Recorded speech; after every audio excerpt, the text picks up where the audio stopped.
Hay cosas que no deberían moverse cuando nadie las toca. Objetos que tienen su lugar, su orden, su razón de estar exactamente donde los dejaste. Y cuando regresas y descubres que todo ha cambiado, que alguien o algo reorganizó tu espacio más íntimo mientras no estabas, algo dentro de ti se rompe. Porque no es solo la habitación la que cambió, es la certeza, es la seguridad, es esa ilusión de control que te mantenía cuerdo. Y Daniel Rivera lo descubrió de la peor manera posible, despertando en su propia cama, sin recordar cómo había llegado ahí, mirando alrededor y sintiendo que esa habitación ya no era suya.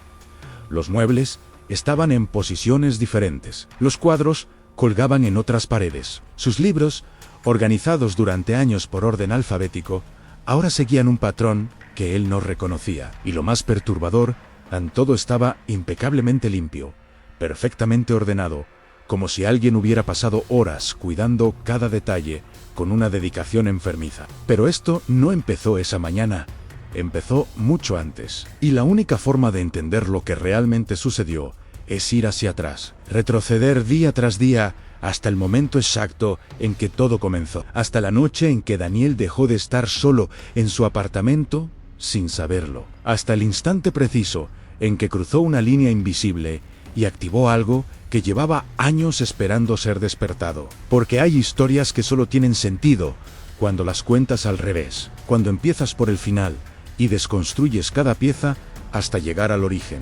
Y esta es una de esas historias. Una historia sobre espacios que ya no te pertenecen, sobre presencias que habitan en los lugares que creías vacíos, sobre la delgada línea entre lo que es tuyo y lo que nunca lo fue realmente. La mañana del descubrimiento, Daniel se despertó con un sabor metálico en la boca. No recordaba haberse acostado. Lo último que recordaba era estar en la sala viendo una película después de regresar de su viaje de negocios. Había llegado tarde, exhausto, con esa fatiga pesada que te deja 3 días de reuniones consecutivas y vuelos retrasados. Y ahora estaba en su cama, completamente vestido, con los zapatos todavía puestos, mirando un techo que parecía estar más cerca de lo normal. Y cuando se sentó, cuando realmente miró alrededor, sintió ese vértigo específico que solo viene cuando el mundo familiar se vuelve extraño.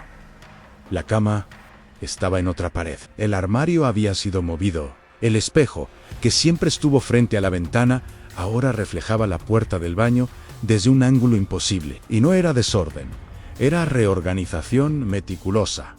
Era intención, era alguien que conocía ese espacio mejor que él mismo. Y aquí viene la parte que nadie quiere admitir. Cuando algo así sucede, el primer instinto no es llamar a la policía, no es buscar explicaciones racionales.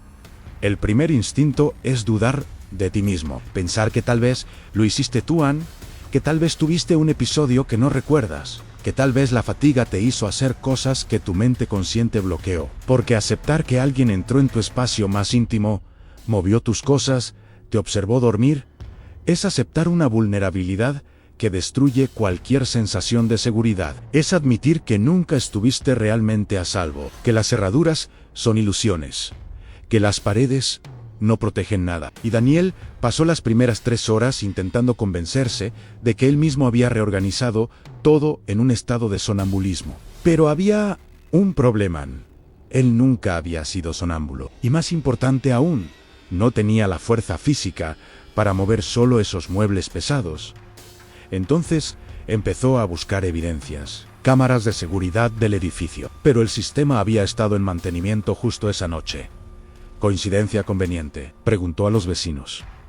Nadie había escuchado nada, nadie había visto movimientos extraños, excepto Clara, la diseñadora del piso de abajo, que mencionó algo inquietante en la noche. Escuché arrastrar muebles. Pensé que finalmente estabas reorganizando. Llevabas semanas con esos ruidos nocturnos. Y Daniel se quedó congelado, porque él había estado de viaje las últimas 2 semanas. No había estado en el apartamento, lo que significaba que alguien más había estado ahí. Alguien que había estado usando su espacio, viviendo en su ausencia. Y fue entonces cuando encontró la primera nota, escondida dentro del cajón de su mesita de noche. Una nota escrita a mano en papel viejo, con tinta que parecía desvanecerse. Decía simplemente: Ann volví a casa. En 3 palabras, que transformaron todo, porque esa no era la casa de nadie más, era su apartamento.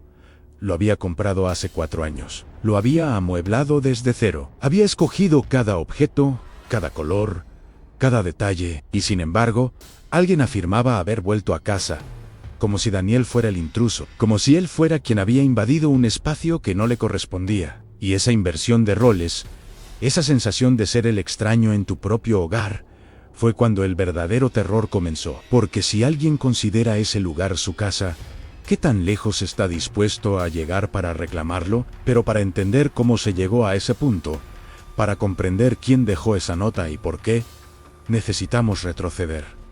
Necesitamos ir a la noche anterior, a las 3:47 de la madrugada.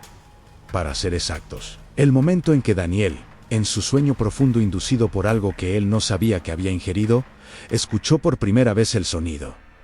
Un arrastre lento de madera contra el piso, un movimiento deliberado y paciente. Y en su estado semiconsciente, atrapado entre el sueño y la vigilia, abrió los ojos apenas una rendija y vio una silueta Ann Depay junto a la ventana, mirando hacia afuera, con la postura de alguien que conoce ese lugar, de alguien que ha estado ahí 1000 veces antes. Y Daniel, en su confusión medicada, cerró los ojos de nuevo, convencido de que era solo una alucinación, un efecto del cansancio extremo, pero no lo era. Era real. Y esa presencia había estado esperando este momento durante 3 años, desde la noche en que el anterior inquilino, Marcos Silva, desapareció sin dejar rastro. 72 horas antes del despertar en la habitación reorganizada, Daniel había aterrizado en el aeropuerto a las 11 de la noche, exhausto, con esa fatiga que va más allá del cuerpo y alcanza algo más profundo. Había sido un viaje de trabajo brutal. 3 ciudades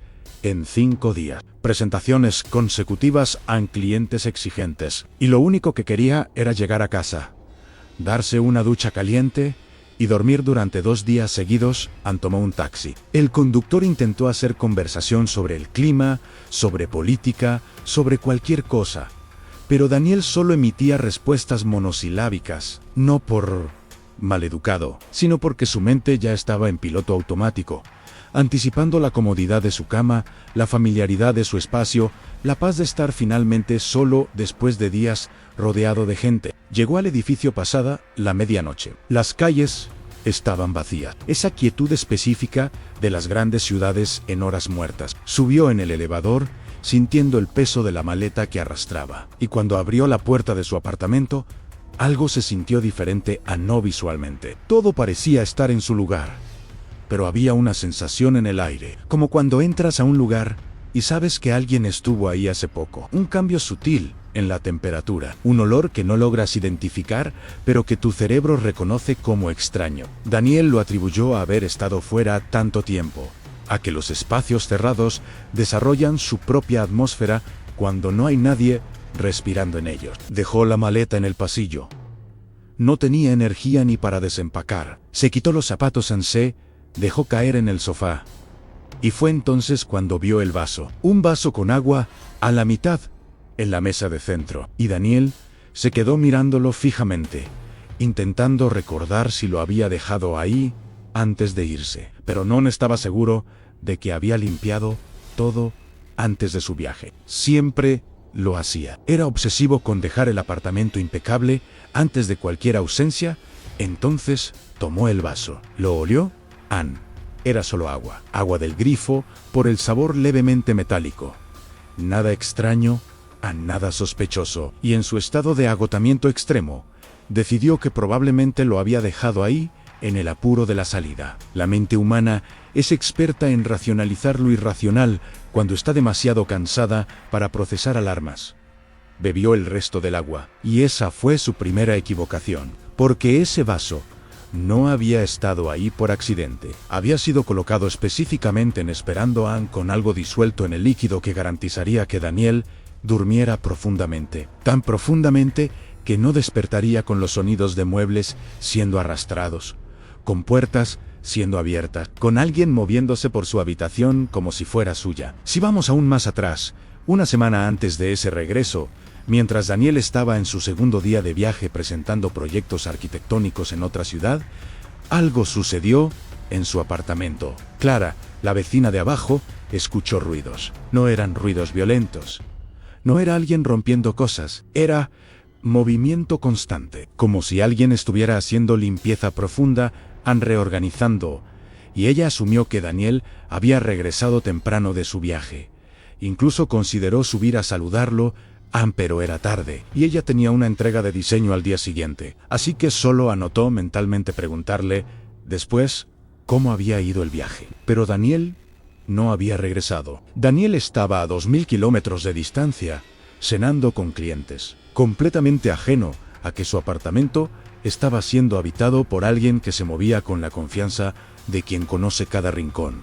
Alguien que tenía llaves, alguien que sabía exactamente cómo evitar ser detectado por los vecinos de al lado, que tenían horarios predecibles. Y si retrocedemos 2 semanas antes de eso, llegamos al día en que Daniel recibió un correo electrónico extraño. No lo abrió, lo marcó como spam, porque el asunto decía en C sobre el apartamento 4 bytes.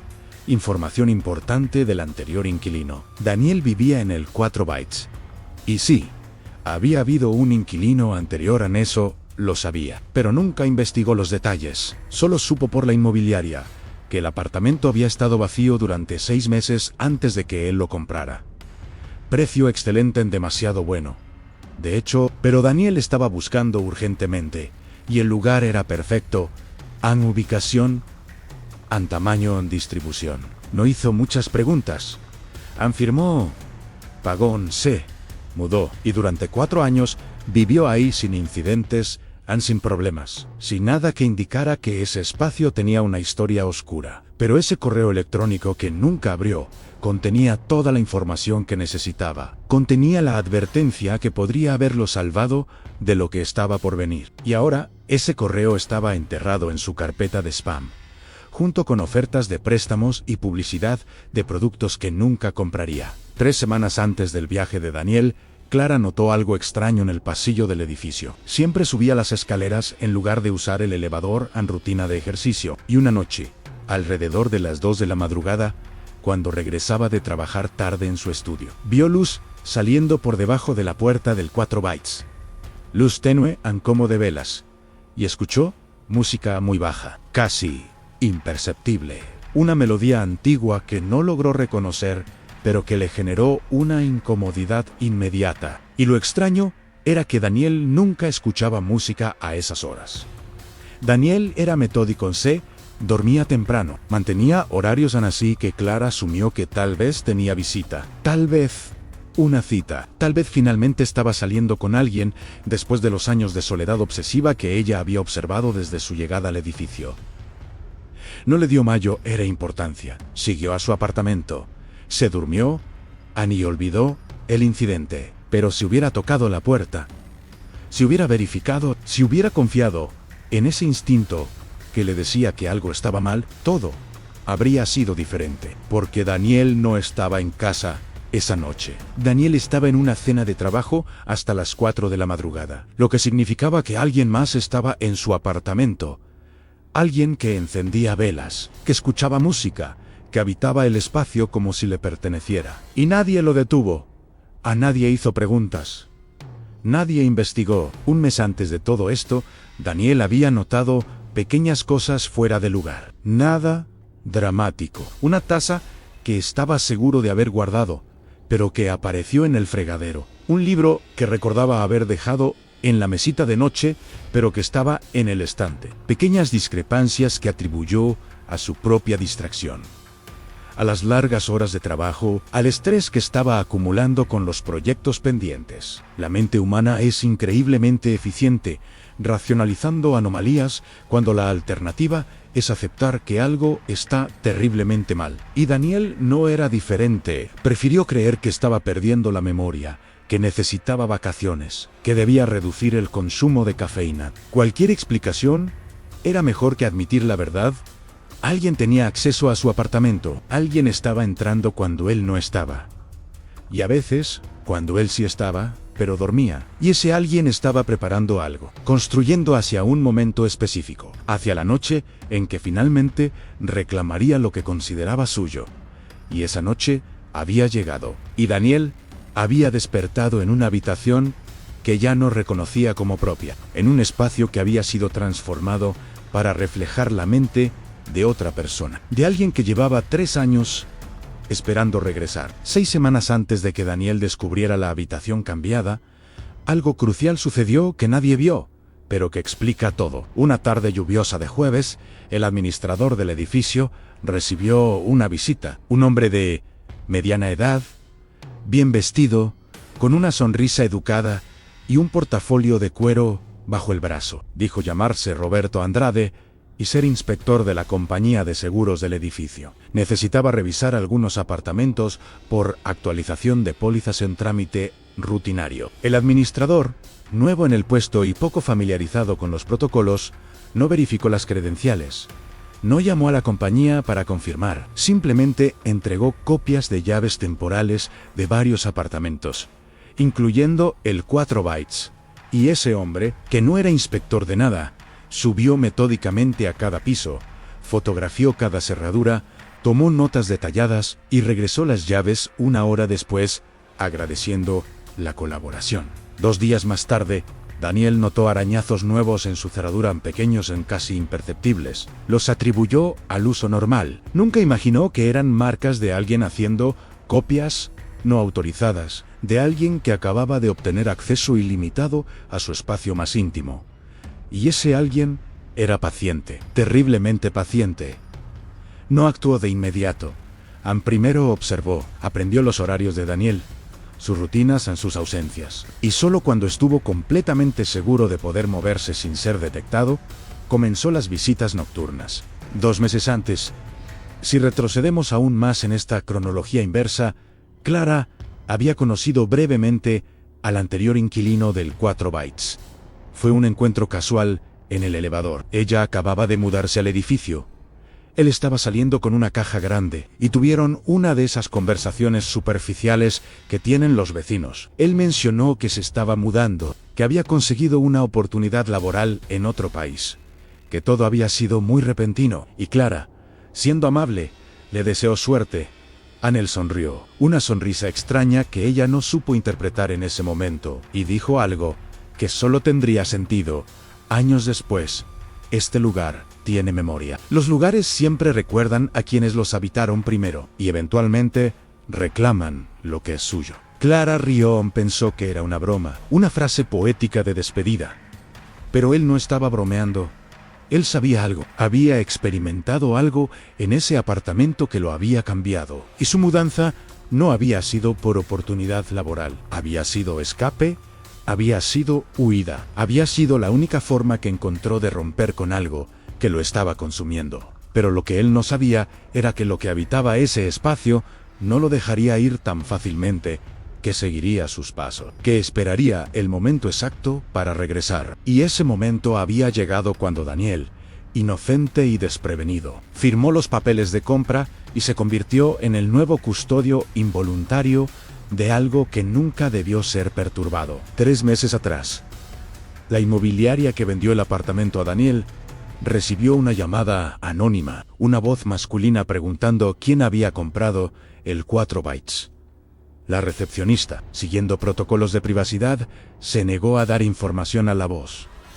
Insistió, dijo que había dejado algo importante en el apartamento y necesitaba recuperarlo. La recepcionista ofreció dejar un mensaje al nuevo propietario. La voz dijo que no era necesario, que ya encontraría la forma. Ney colgó. Esa llamada quedó registrada en el sistema, pero nadie la revisó. Nadie la conectó con lo que vendría después. Era solo una llamada más, entre cientos, un registro sin importancia en una base de datos que nadie consultaría nunca. Pero esa llamada fue el primer movimiento, el primer paso de un plan elaborado, el inicio de una cuenta regresiva hacia el momento en que Marco Silva, el verdadero anterior inquilino, que nunca se mudó realmente, que nunca aceptó perder ese espacio, regresaría para reclamar lo que consideraba suyo. Y Daniel, sin saberlo, había sido solo un obstáculo temporal, un ocupante transitorio en un lugar que Marcos había marcado como territorio permanente. Y ahora,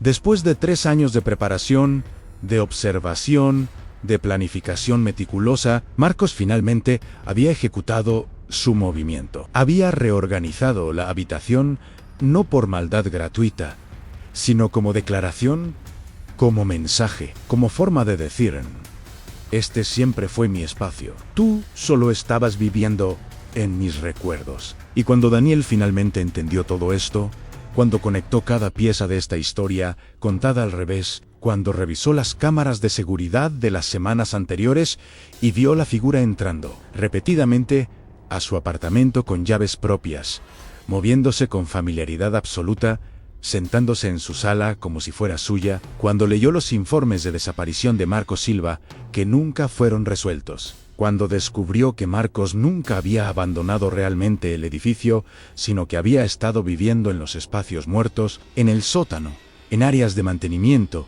esperando el momento perfecto para volver, fue cuando el verdadero terror lo golpeó, porque la habitación cambiada no era el final, era el comienzo, era la advertencia. ¿Era Marcos? Diciendo que había regresado y que no se iría de nuevo. Y lo más aterrador no era lo que había pasado, era lo que vendría, porque Marcos no solo había reorganizado la habitación, había dejado otra nota, una que Daniel encontró escondida dentro de su almohada. Y esta decía: mañana empezamos a vivir juntos, como debió ser siempre.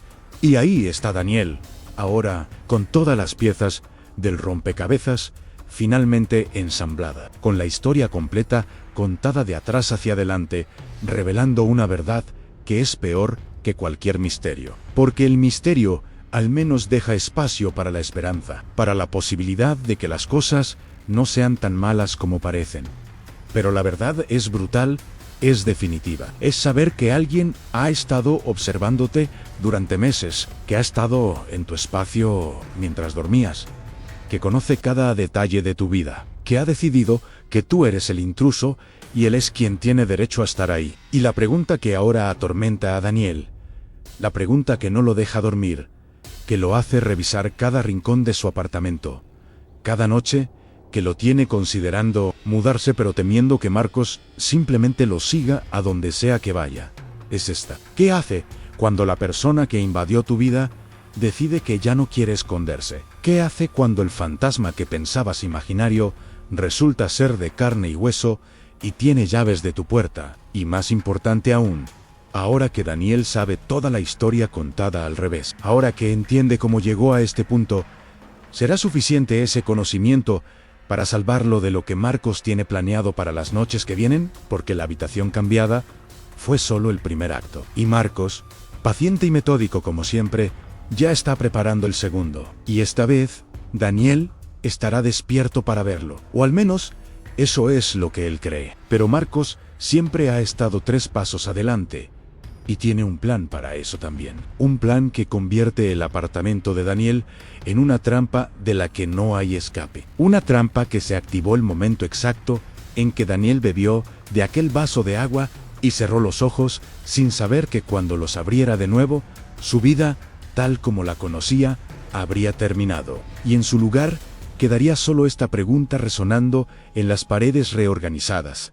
¿A quién le pertenece realmente un espacio cuando 2 personas reclaman haberlo habitado primero? Y la respuesta, descubierta demasiado tarde, es siempre la misma: Nal, que esté dispuesto a llegar más lejos para quedarse.